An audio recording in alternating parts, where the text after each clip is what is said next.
You were taught it was just a nursery rhyme, a simple jingle of two children tumbling down a hill. You hummed it innocently, perhaps even bounced a child on your knee to its rhythm. But what if this seemingly innocuous rhyme holds echoes of a lost myth, a cosmic drama of celestial cycles, or even ancient, sacred death rites whispered in the shadows of prehistory? Jack and Jill, you will soon discover, are far, far older than mere children tumbling down a hill.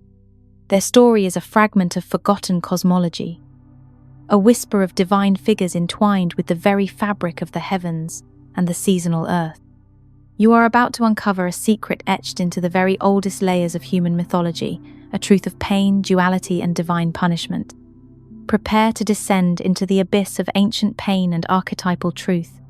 For once you see the true face of this myth, you will realize that some stories never truly end. They simply transform, waiting for you to decipher their agonizing secrets. Let us return to the beginning, where their suffering was first carved into memory.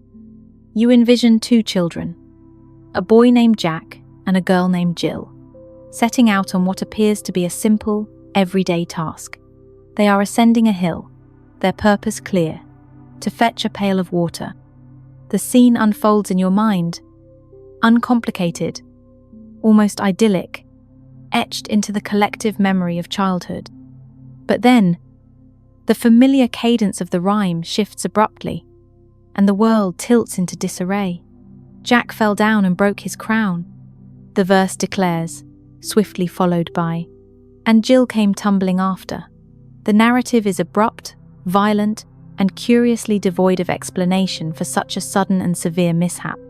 You might envision a clumsy stumble, a misplaced foot, a tragic accident. But the aftermath lingers: a broken crown for Jack, a complete loss of balance for Jill, pulling her into the descent, their fate intertwined. You feel the unsettling abruptness of their fall. One moment, they are engaged in a mundane chore. The next, they are victims of a mysterious, unbidden disaster. What exactly is Jack's crown? Is it merely his head, a literal injury, perhaps a bump or bruise? Or is it something more symbolic, a hidden mark of status, purity, or even divine favor that shatters upon impact? And why does Jill, rather than attempting to help Jack or simply continue her task, immediately come tumbling after? Her fate is intrinsically linked to his, a secondary but inevitable consequence of his catastrophic fall. You might envision her tripping over him, or perhaps being so startled by his sudden collapse that she loses her own footing, her world upended by his. But the rhyme offers no such comfort, only the stark statement of her mirroring descent, a fateful echo. The nursery rhyme then moves quickly to the consequences, almost too quickly for the severity of the initial event. Up Jack got, and home did trot, as fast as he could caper, to old Dame Dob, who patched his knob with vinegar and brown paper. And for Jill, then Jill came in, and she did grin to see poor Jack's disaster. But Jill did weep, and then did sleep, and went to bed to plaster. The details presented are almost comically mundane after the violence of the fall. A quick fix, a simple remedy for seemingly profound injuries. You see them patched up, return to their domestic sphere, their adventure over. Yet, the initial brutality remains. The immediate and seemingly disproportionate consequences are broken crown, a tumbling fall for the simple act of fetching water, linger in your subconscious, an unresolved dissonance. You cannot help but notice how children are taught this rhyme, singing along cheerfully, without ever grasping its unsettling structure. They embrace the rhythm, the simple language, the vivid but unexplained imagery of injury and suffering, leading to an abrupt ending where resolution feels oddly incomplete. Why does such a short rhyme, devoid of explicit moral or clear narrative arc, echo so deeply through generations, whispered by countless voices across centuries, if it is merely a nonsensical jingle? You find yourself compelled by this enduring presence, this phantom limb of a narrative. The answer, you will discover, lies not in its simplicity, but in the profound, ancient truths, it has meticulously suppressed, waiting for you to uncover them, as if they are memories of your own forgotten past. To truly understand the primordial echoes within Jack and Jill, you must venture beyond 18th century England, the familiar nursery rhyme's popular origin point, and delve into the much deeper currents of oral tradition, tracing the narrative back to the very bedrock of ancient European mythology.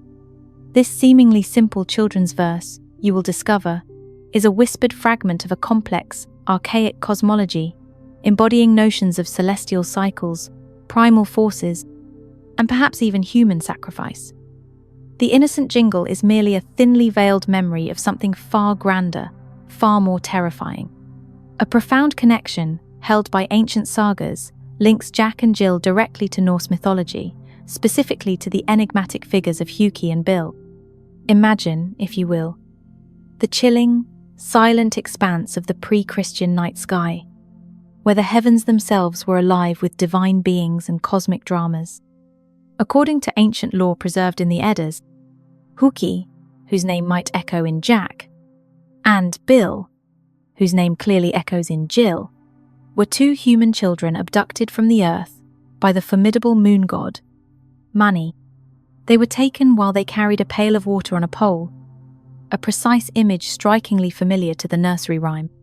Their fate was to follow Mani, eternally fetching water, their tiny forms forever etched against the vast, dark face of the moon, their silhouettes carrying that iconic pail. You can almost see them there, a celestial echo of a simple earthly task, now transformed into an eternal cosmic duty. This provides a profound celestial origin, elevating Jack and Jill from mere children to divine or semi-divine figures intrinsically tied to the moon itself and the cosmic duties it oversees. The pail of water, then, becomes not just a domestic object, but a potent symbol of the moon's life-giving power, its connection to the tides and earthly sustenance, its influence over all fluids. Beyond this direct Norse parallel, you encounter broader pagan rituals tied to fertility, death, and rebirth across various Indo-European cultures. Many ancient societies observed seasonal transitions with elaborate ceremonies that often involved symbolic deaths and resurrections. Figures representing the burgeoning life of spring and the dying abundance of autumn would undergo ritualistic journeys or falls. The falling down in the rhyme might be a sanitized echo of a ceremonial descent into the earth, a symbolic death necessary for agricultural or spiritual renewal. These rituals were not just abstract beliefs. They were often visceral, communal acts, reenacting cosmic cycles on a human scale. You might imagine ancient tribes, clad in rudimentary costumes, enacting a dramatic representation of celestial movements or seasonal cycles, perhaps with two figures symbolizing the moon's waxing and waning influence on water and life, their staged tumbles echoing ancient cosmic dramas and demanding participation from the community. Further back, you delve into Saxon, or pre-Christian cosmology, where the moon held immense sway over life, death, and fertility. In these cosmologies, the moon was often personified as a powerful deity, sometimes associated with a pair of divine children or attendants. The imagery of a child fetching water, a life-giving element, linked to the moon, is a recurring motif across many ancient belief systems. The broken crown might hint at a celestial event, a lunar eclipse, a change in the moon's phases, or even a symbolic death of a lunar deity that temporarily loses its full, radiant power. In this context, Jack and Jill were not merely children, but perhaps minor deities or spirits. Their perpetual act of fetching water, a reflection of the moon's constant drawing of the tides, its influence on earthly waters, and its cyclical nature of fullness and diminishment, a balance constantly sought and sometimes broken. You begin to understand the cosmological dance that this simple rhyme once encapsulated. The idea that Jack and Jill once symbolized divine figures tied to the moon, sacrifice, or seasonal transitions radically transforms your understanding of the nursery rhyme. They are no longer just two unfortunate kids. They are embodiments of cosmic principles. Their fall is not an accident, but a necessary part of a divine cycle, a ritualistic descent or a temporary eclipse of power, essential for the continuity of the universe itself. Their pail of water is not merely for drinking, but a vessel of sacred fluid, perhaps linked to the moon's control over dew, rain, or the very waters of life, vital for life itself. You begin to see the rhyme as a vestige of a time when the heavens were alive with gods and spirits, and even the simplest human actions were reflections of a grander, more terrifying cosmic order.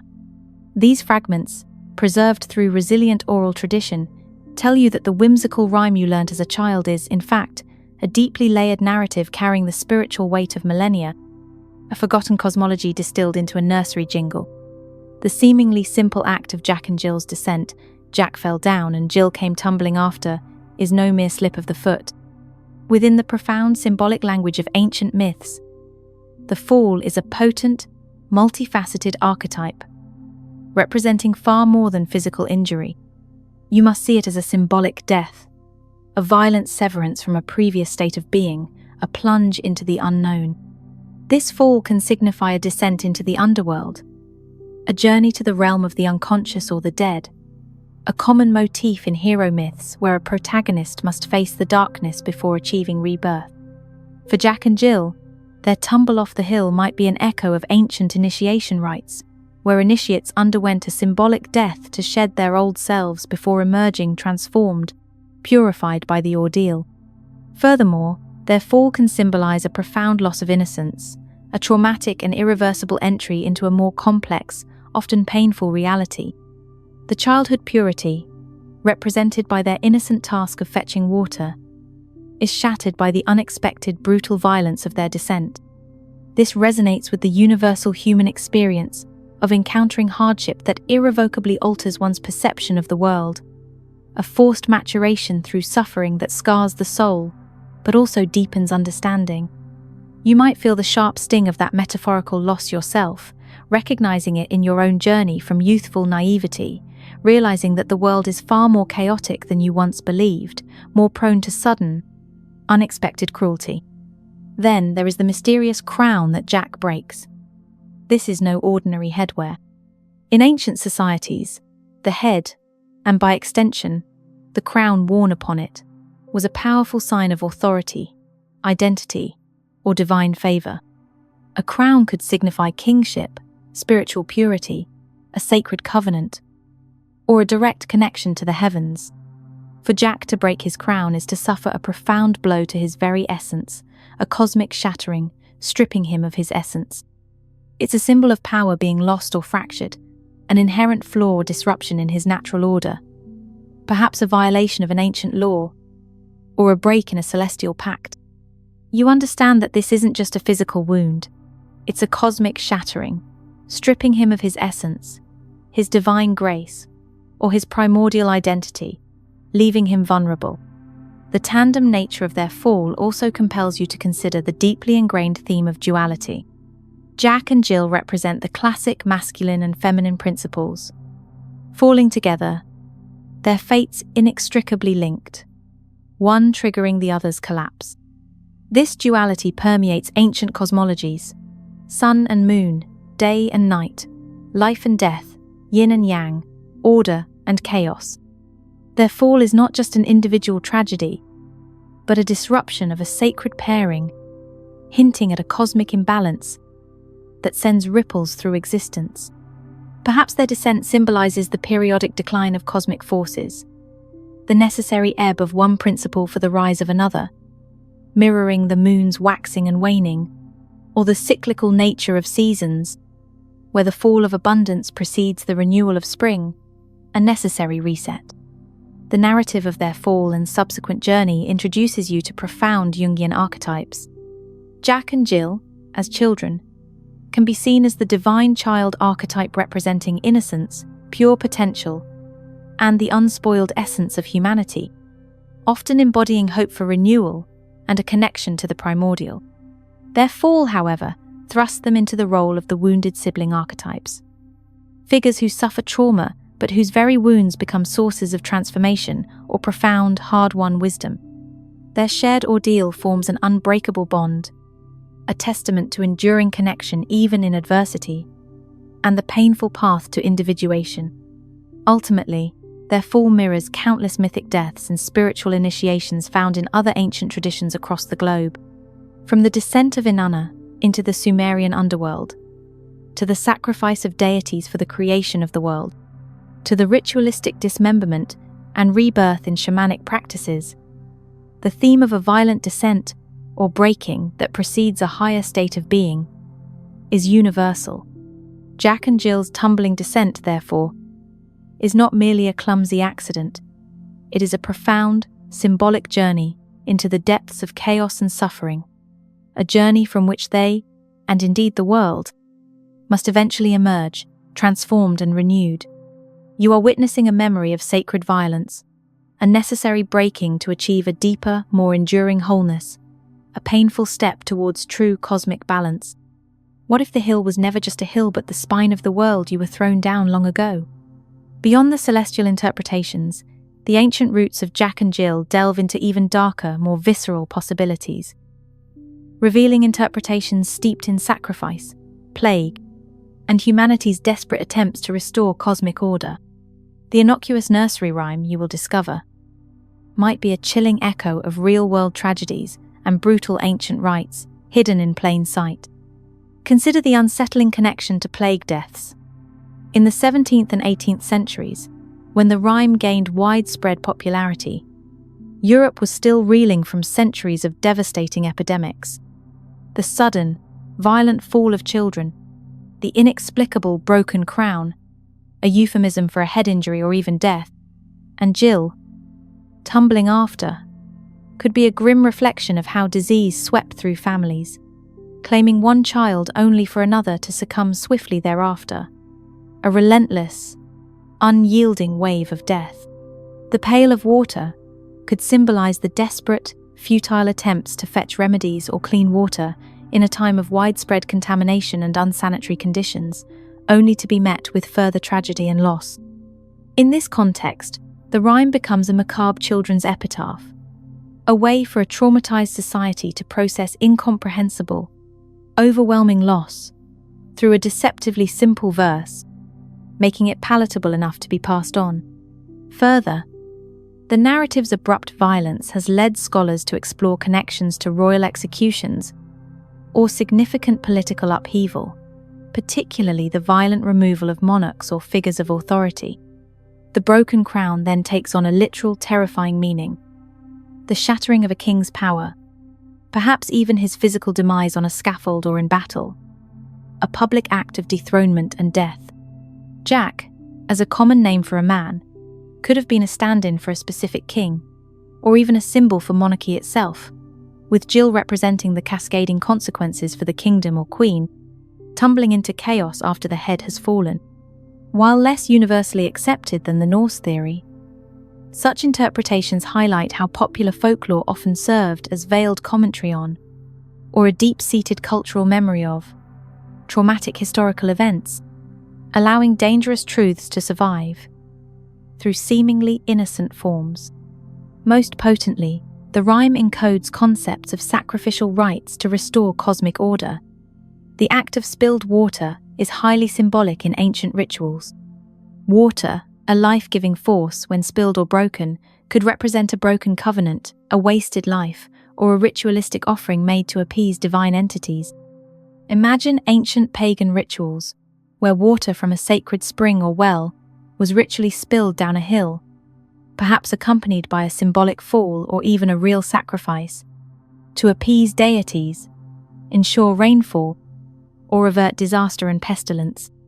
The broken crown could be linked to ancient blood rituals, where the shedding of blood was believed to restore balance, to mend a fracture in the divine order, to pay a cosmic debt. The head, as the seat of life and consciousness, was often considered the most sacred part of the body for sacrifice, its injury signifying a profound offering, a desperate plea for cosmic harmony. The very structure of rhyme and repetition was not merely a mnemonic device for children. In ancient societies, it was a fundamental tool of magical memory and ritualistic enactment. Chants, incantations, and repetitive verses were believed to hold power, to evoke spirits, or to reenact sacred events, binding the present to the past. The constant repetition of Jack and Jill might have been a remnant of ritualistic remnants of stories too dangerous or too sacred to tell openly, their true meaning shrouded in simple words that kept their power alive, but concealed from the uninitiated. This oral tradition, passing down seemingly nonsensical lines, acted as a survival mechanism for ancient knowledge, transforming profound cosmic understanding into an innocent jingle that bypassed censorship and repression, embedding the truth deep within the cultural subconscious. Ultimately, Jack and Jill's descent, their injuries, and the pail of spilled water can be framed as a powerful metaphor for the sacred imbalance in the world one you still feel today. It speaks to the ongoing struggle between order and chaos, between the harmonious celestial cycles and the earthly disruptions caused by human action or cosmic misfortune. The rhyme, you realize, hints at a time when humanity understood that life was a delicate balance, and sometimes, for the universe to continue, something or someone had to fall, a profound sacrifice to maintain cosmic equilibrium. This haunting truth, softened into a children's game, reminds you that the ancient world's desperate attempts to restore cosmic harmony are still echoed in the simplest verses you speak without thought. You have journeyed through millennia, uncovering the profound, hidden depths of a seemingly simple nursery rhyme. Jack and Jill are not merely characters in a cautionary tale. They are eternal archetypes, figures trapped in a mythic loop, perpetually enacting a cosmic drama of descent and renewal. Their tumble down the hill, initially dismissed as a childish mishap, reveals itself to be a symbolic act of immense historical and spiritual weight, a fragment of a lost cosmology that has endured through sheer narrative power. This simple rhyme still carries the undeniable weight of death, rebirth, and cosmic order. It reminds you that even the most innocent narratives can be vessels for ancient truths, encapsulating humanity's primal fears and enduring hopes. It speaks to the cyclical nature of existence, the inevitable fall that precedes transformation, the necessary loss that makes way for renewal. You recognize the echoes of lunar cycles, seasonal transitions, and profound rites of passage, all condensed into a few deceptively innocent lines. The enduring power of Jack and Jill lies in its ability to resonate with the deepest parts of your unconscious, tapping into universal archetypes of duality, vulnerability, and the constant dance between light and shadow, ascent and descent. It proves that myths do not die. They simply go to sleep, waiting to be reawakened by those willing to listen closely to their whispers, to feel the ancient current beneath the surface. So, as you hear this rhyme again, perhaps sung by a child, or humming in your own mind, allow yourself to feel the ancient current beneath its surface. You've heard the rhyme since childhood, but you never asked why they fell. Now, you know. What other truths, you might wonder, are hidden in the lullabies you once whispered without thought, in the tales you dismissed as mere fantasy? Jack and Jill are a testament to the fact that innocence can often be a potent mask for ancient memory, a deceptively simple facade for secrets stretching back to the dawn of time, waiting to reveal their profound and haunting power. The rhyme remains, echoing across 5,100 years, not as a lullaby but as a warning.